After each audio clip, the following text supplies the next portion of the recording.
전능하사 천지를 만드신 하나님 아버지를 내가 믿사오며 그 외아들 우리 주 예수 그리스도를 믿사오니 이는 성령으로 잉태하사 동정녀 마리아에게 나시고 본디오 빌라도에게 고난을 받으사 십자가에 못 박혀 죽으시고 장사한 지 사흘 만에 죽은 자 가운데서 다시 살아나시며 하늘에 오르사 전능하신 하나님 편에 앉아 계시다가 저리로서 산 자와 죽은 자를 심판하러 오시리라.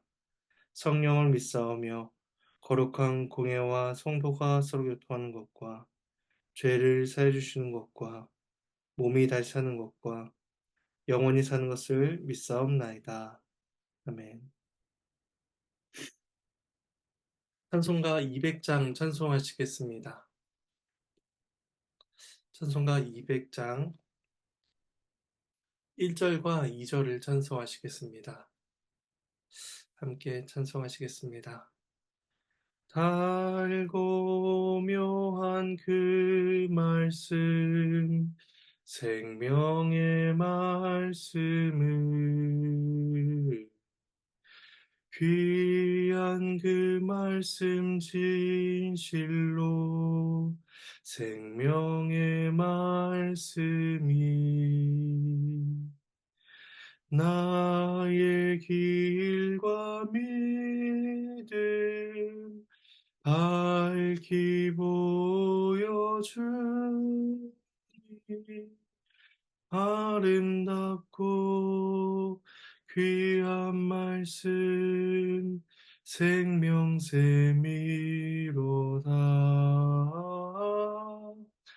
아름답고 귀한 말씀 생명샘이로다.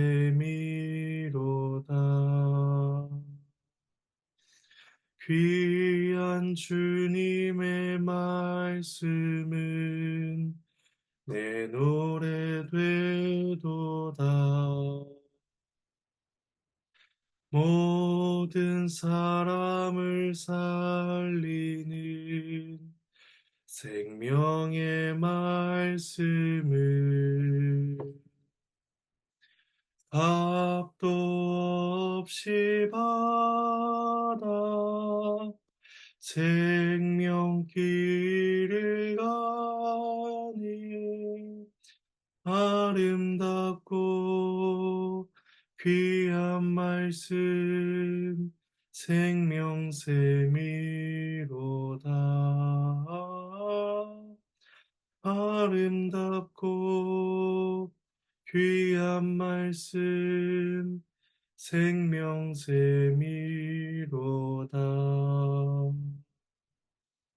아멘.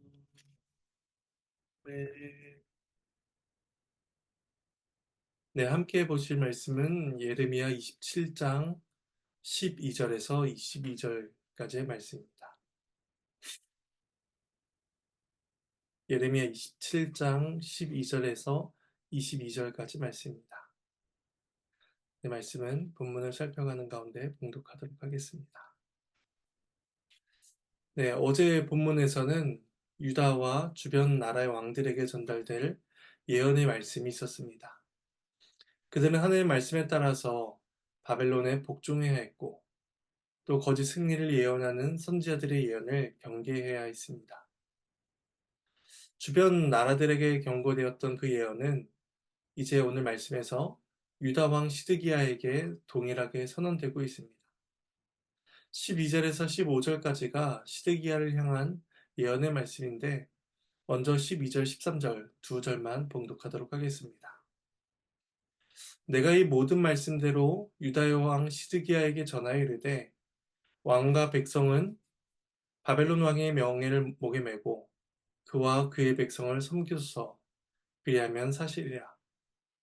어찌하여 당신과 당신의 백성이 여호와께서 바벨론의 왕을 섬기지 아니하는 나라에 대하여 하신 말씀과 같이 칼과 기근과 전염병에 죽으려 하나이까. 예레미야는 이 모든 말씀, 곧 11절까지 언급되었던 그 명령을 동일하게 시드기야에게 전합니다. 그것은 바벨론 왕의 멍에를 메고 그를 섬겨야 한다라는 것이었습니다. 이런 명령은 이전에 다른 선지자들 통해서 주어졌던 것과는 다른 내용처럼 느껴지기도 합니다. 선지자 이사야 같은 경우는 이사야서 10장 24절에서 이렇게 말씀하였습니다.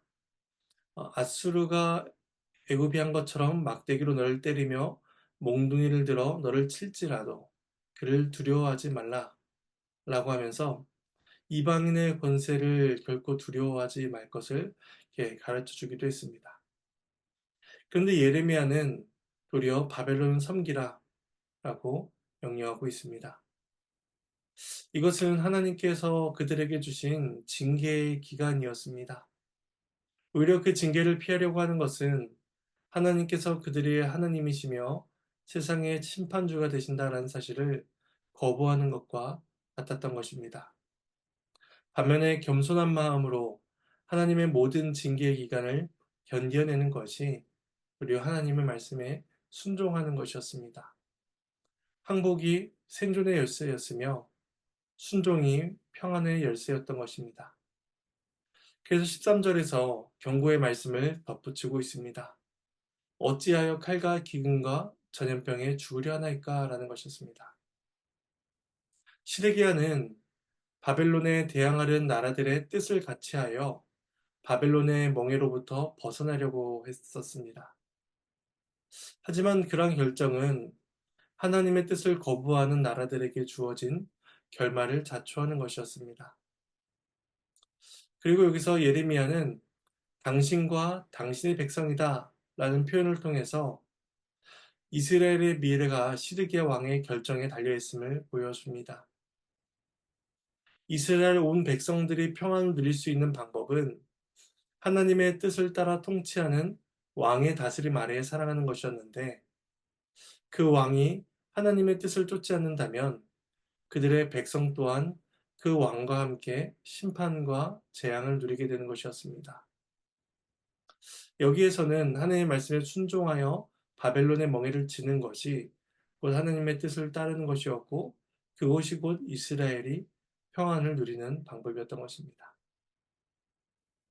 이어서 예레미야는 시드기야에게 허황된 기대를 심어주는 거짓 선지자들을 경계할 것을 이제 말씀합니다. 14절과 15절 말씀을 봉독하겠습니다. 그러므로 당신들은 바벨론의 왕을 섬기게 되지 아니하리라 하는 선지자의 말을 듣지 마소서. 그들은 거짓을 예언한 민이다. 이는 여호와의 말씀이니라. 내가 그들을 보내지 아니하였거늘 그들이 내 이름으로 거짓을 예언하니 내가 너희를 몰아내리니 너희와 너희에게 예언하는 선지자들이 멸망하리라. 선지자들 중 이스라엘이 바벨론 왕을 섬기지 않을 것이다 라고 예언하는 사람들이 있었습니다. 언어에서는 선지자들이라고 복수형을 사용함으로써 그들의 수가 적지 않았음을 짐작하게 합니다. 많은 선지자들이 그러한 예언을 하고 있었는데 모두가 거짓이었습니다. 이스라엘은 이미 바벨론에게 침략을 당하고 또 하나님의 징계를 당한 경험이 있었습니다. BC 605년과 597년에 바벨론의 포로로 끌려간 자들도 이미 있었습니다. 그러다 보니 바벨론에 대한 적대감은 상당했을 것이며 그들로부터 노임을 받게 될 것이다 라는 거짓 선지자들의 예언은 왕과 백성들에게 큰 인기를 끌었을 것입니다. 하지만 하나님의 말씀은 백성들의 호불호에 따라서 그 말씀이 달라지지 않습니다. 이 하나님께서는 내가 그들을 보내지 아니하였고 그들이 내 이름으로 거짓을 예언한다라고 경계하십니다. 하지만 중요한 사실은 거짓된 내용을 전한 자들에게만 그런 하나님의 심판의 말씀이 임하지 않는다라는 것입니다. 15절 중반에 이렇게 말씀합니다.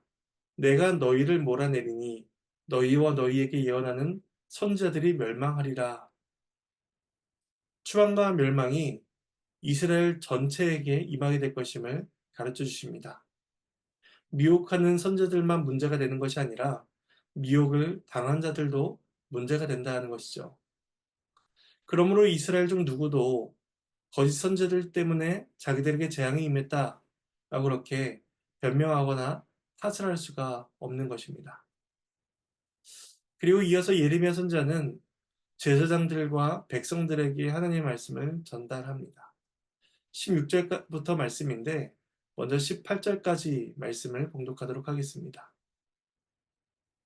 내가 또 제사장들과 그 모든 백성에게 전하여 이르되 여호와께서 이와 같이 말씀하시기를 보라 여호와의 성전의 기구를 이제 바벨론에서 속히 돌려오리라고 너희에게 예언한 선지자들의 말을 듣지 말라.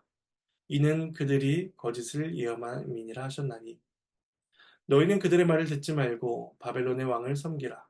그리하면 살리라. 어찌하여 이 성을 황무지가 되게 하려느냐. 만일 그들이 선지자이고 여호와의 말씀을 가지고 있다면 그들이 여호와의 성전에와 유다의 왕의 궁전에와 예루살렘에 남아있는 기구를 바벨론으로 옮겨가지 못하도록 만군의 여호와께 구하여야 할 것이니라. 제사장들은 율법을 해석하고 또 선지자들이 전하는 말씀이 언약에 어긋나지 않았는가를 판단하는 일들을 하기도 합니다. 하지만 그러한 제사장들마저도 말씀을 옳게 분별하고 읽지 못하다는 것은 이스라엘이 얼마나 부패한 상태인가를 보여줍니다. 그래서 예레미야는 먼저 거짓 선지자들 경계하라라는 말씀으로써 그 경고의 말씀을 시작합니다. 그 거짓 선지자들은 성전의 기구와 바벨론에서 기구가 성전에서 바벨론에 속히 돌려오리라라고 예언하였습니다. 이 성전의 기구들은 앞서 여호야긴 왕과 여호야긴 왕 때에 바벨론으로 옮겨진 기구들을 가리키는 것이었는데 이것은 바벨론에 끌려간 포로들을 의미하기도 합니다. 그러므로 기구들이 돌아온다라는 것은 바벨론이 멸망할 것이며 그곳에 붙잡혀간 사람들과 그 기물들이 돌아오게 된다라는 것을 의미하는 것이었습니다. 하지만 그들의 예언은 근거가 없는 헛된 주장이었습니다. 이스라엘이 살 유일한 길은 그들의 말을 듣는 것이 아니라 하나님의 말씀을 듣는 것이었습니다. 바벨론의 왕을 섬기면 이 성이 황무지가 되는 것을 막을 수가 있었습니다. 이러한 권면, 황무지가 되는 것을 막을 수 있는 그런 권면은 이스라엘에게 여전히 소망이 있으며 또 여전히 하나님의 은혜와 긍휼이 그들에게 베풀어지고 있음을 보여줍니다. 처럼 하나님께서는 유다 백성들을 징계하시면서 동시에 그들에게 살 길이 있음을 계속해서 말씀해 주십니다. 예레미야는 앞서 13절에서 어찌하여 칼과 기근과 전염병에 죽으려 하느냐라고 그렇게 질문하였고 또 17절에서는 어찌하여 이 성을 황무지가 되게 하려느냐라고 말씀하면서 그 이스라엘을 향한 안타까움을 드러냅니다. 이런 안타까움은 앞서 이방 나라들을 향해서 말씀할 때에는 드러나지 않았던 것인데 이제 이스라엘 백성들을 향해서는 두 번이나 이러한 표현을 통해서 그 심정이 표현되고 있습니다. 이것은 선지자의 개인적인 감정을 넘어서서 자기 백성을 향한 하나님의 마음을 나타내 표현해 주신 것이다라고 볼 수가 있습니다. 그리고 이어서 만일의 거짓 선지자들이 여호와의 말씀을 가지고 있다면 성전과 왕궁에 남아있는 기구들이 남아 빼앗기지 않도록 기도해야 될 것이다 라고 그렇게 말씀합니다. 18절에서. 이것은 그들을 향한 조롱의 말이기도 합니다. 그들이 만약 하나님께서 보내신 참 선자였다면 빼앗긴 것들이 돌아올 것이다 라고 예언할 것이 아니라 현재 남아있는 기구들이 더 이상 그들에게 뺏기지 않도록 도우심을 구해야 한다 라고 말하는 것입니다. 이 기도는 바벨론의 침략을 막아달라라는 것이 아니라 하나님의 뜻에 순종하여 바벨론의 멍에를 지고 또 그로 인해 살게 될 것을 구하는 기도와 같은 것입니다. 이스라엘 향한 하나님의 심판은 확정되었으며 돌이킬 수가 없었습니다. 하나님께서 진노 중에라도 긍휼을 베풀어 주시는 것이 이스라엘이 누릴 유일한 구원이었습니다. 하지만 거짓 선지자들은 겸손한 마음으로 그렇게 하나님께 기도하기는커녕 아무런 근거도 없는 주장들을 하면서 이스라엘을 혼란스럽게 만들었습니다. 그래서 거짓 선자들은 바벨론으로 옮겨진 그 성전의 기구들이 돌아올 것이다라고 예언했지만 하나님께서는 현재 유다에 남아있는 기구들마저도 바벨론으로 옮겨가게 될 것이다라고 또 말씀하십니다. 19절에서 마지막 22절까지 말씀을 봉독하겠습니다. 만군의 여호와께서 기둥들과 큰 대야와 받침들과 이 성에 남아있는 기구에 대하여 이같이 말씀하시다니 이것은 바벨론의 왕 느부갓네살이 유다의 왕 여호야김의 아들 여고니아와 유다와 예루살렘의 모든 귀인을 예루살렘에서 바벨론으로 사로잡아 옮길 때에 가져가지 아니했던 것이라.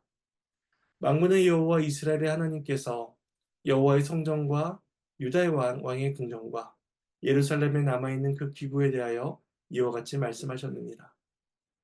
그것들이 바벨론으로 옮겨지고 내가 이것을 돌본 날까지 거기에 있을 것이니라. 그 후에 내가 그것을 올려와 이곳에 그것들을 되돌려 두리라. 여호와의 말씀이니라. 하나님의 말씀입니다. 하나님께 감사합니다. 예레미야는 여호야김과 여호야긴 때에 가져가지 않았던 기둥, 큰대야, 받침 및 성에 남아있는 기구들에 대해서 선언을 합니다. 이것들은 과거의 바벨론이 기물들을 가지고 갈 때에 가지고 가지 않았던 것이며 그 가지고 아는 그 기구들은 이스라엘 가운데 남아있는 하나님의 은혜를 보여주는 것이었습니다. 바벨론은 강력한 군사력을 가진 자들이었으며 이스라엘 멸절시키기에 충분했습니다. 하지만 그들은 일부 기물만 가져가며 유다 왕국들이 살아남을 수 있도록 합니다. 그렇게 함으로써 하나님께서 그들과 함께 계시다라는 사실을 하나님은 거꾸로 보여주십니다. 따라서 이스라엘은 그들 안에 남아있는 하나님의 은혜 손길들을 바라보면서 죄로부터 돌이켜야만 했고 하나님의 말씀을 쫓아 살아가야만 했습니다. 하지만 그들은 하나님의 뜻이 아닌 거짓 선지자들의 뜻을 쫓아갑니다. 그래서 하나님께서는 남겨진 것마저도 바벨론으로 옮겨지게 될 것임을 선언하고 계신 것입니다. 그런데 하나님은 이때에도 여전히 회복에 대한 약속을 주고 계십니다. 말씀에 내가 이것을 돌본 날까지 거기에 있을 것이다. 그 후에 내가 그것을 올려와 그것들을 되돌려 드리라 라고 말씀하고 있기 때문입니다. 유다는 앞서 주변 나라들과 같은 동일한 운명을 맞을 것처럼 보여지지만 전혀 다른 결말을 경험하게 될 것입니다. 유다는 바벨론 포로 생활을 하게 될 것이지만 하나님께서 정하신 때가 이르렀을 때에 그들 모두가 예루살렘으로 돌아오게 될 것이기 때문입니다. 여기에서 돌보다, 이것들을 돌본 날까지라는 돌보다라는 단어는 과거 이스라엘이 애굽에 있을 때 주셨던 말씀을 떠올리게 합니다. 창세기 50장에서 요셉은 죽음을 맞이하기 직전에 이스라엘을 향해서 다음과 같이 말을 합니다. 50장 25절 말씀인데 제가 읽어드리겠습니다. 하나님이 반드시 당신들을 돌보시리니 당신들은 여기서 내 해골을 메고 올라가겠다 하라. 요셉은 하나님께서 이스라엘 돌보신다라는 사실을 알고 있었던 사람입니다. 그리고 이스라엘은 요셉이 말한 바와 같이 하나님의 돌보심을 경험한 사람들이었습니다. 그렇다면 현재 예레미야 선지자들의 말씀을 듣고 있는 그 이스라엘 백성들, 유다 백성들 또한 앞으로 자신들에게 주어질 그 하나님의 돌보심을 그들은 믿고 소망해야 했으며 그 하나님께서 주신 말씀만을 굳게 붙들어야만 했습니다. 그 말씀이 여호와의 말씀이기 때문입니다. 여호와는 신실하시며 그 약속은 변함이 없습니다. 하나님께서는 그 말씀이 자신의 말씀이다라고 말씀하심으로써 그들을 향한 징계의 말씀이 이루어질 것이지만 동시에 그들을 향한 하나님의 돌보심이 여전히 변하지 않을 것이다라고 약속을 주고 계십니다. 이제 말씀에 대한 적용점을 두 가지로 생각해 보도록 하겠습니다. 첫 번째는 우리는 왕이신 그리스도 안에서 평안을 누려야 한다는 것입니다. 예레미야는 시데기야가 불순종했을 때에 그의 백성들 또한 하나님의 징계를 받을 것이다 라고 말하고 있습니다. 왕의 결정이 백성들의 삶을 결정하게 됩니다. 그리스도 안에 살아가는 우리 모두는 시드기야 왕 아래에 살아가는 백성들과 같이 불안정한 삶을 살아가지 않습니다. 우리의 왕은 그리스도이시기 때문에 우리의 영혼은 안전하며 견고하고 평안하며 승리하게 될 것입니다.